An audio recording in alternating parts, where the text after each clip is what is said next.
past 50 years, innovation has reimagined everyday life.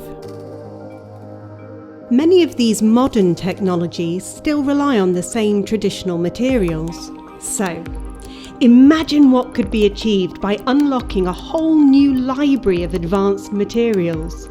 In 2004, the isolation of graphene, a single layer of carbon atoms, gave a glimpse into the future. Working with graphene and other 2D materials, researchers can build new designer structures with unique properties by stacking together these single atom-thick materials layer by layer. The ultra-high vacuum system allows us to stack many naturally occurring materials on top of each other to make a library of artificial solids, which allows us to really tailor and customize the properties of the material.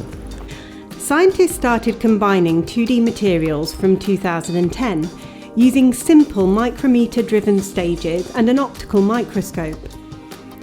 Last year, scientists at the National Graphene Institute created a world-first system, a bespoke suite for the nanofabrication and characterization of 2D materials.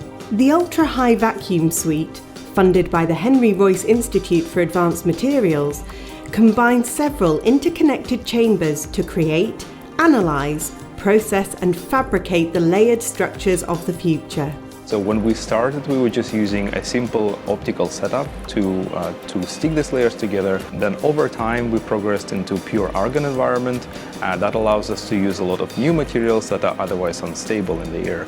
Now we are achieving the highest purity standard by putting this in ultra-high vacuum, where there is no chemical degradation, there is no contamination from the air, and that gives the best quality structures that we can achieve. So the really unique part about this system is that it allows us to do many different processes all within the UHV environment.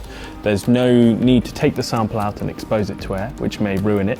You can transport between the stacking chamber, the deposition chamber, the STM chamber for analysis. Once we make these stacks, we're interested in characterizing them, and this can be done by a few different ways. We can look at atomically how they behave, so that's done in the STM. We can look at their optical property and their interaction with light, which is also done in the UHV in the main chamber.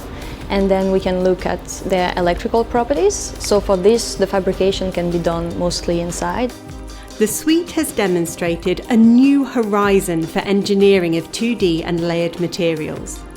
The next step is to analyse and exploit the potentially thousands of new materials that it can create.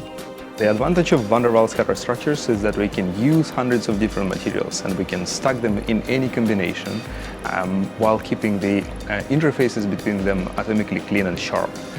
That is not achievable with any technology known today.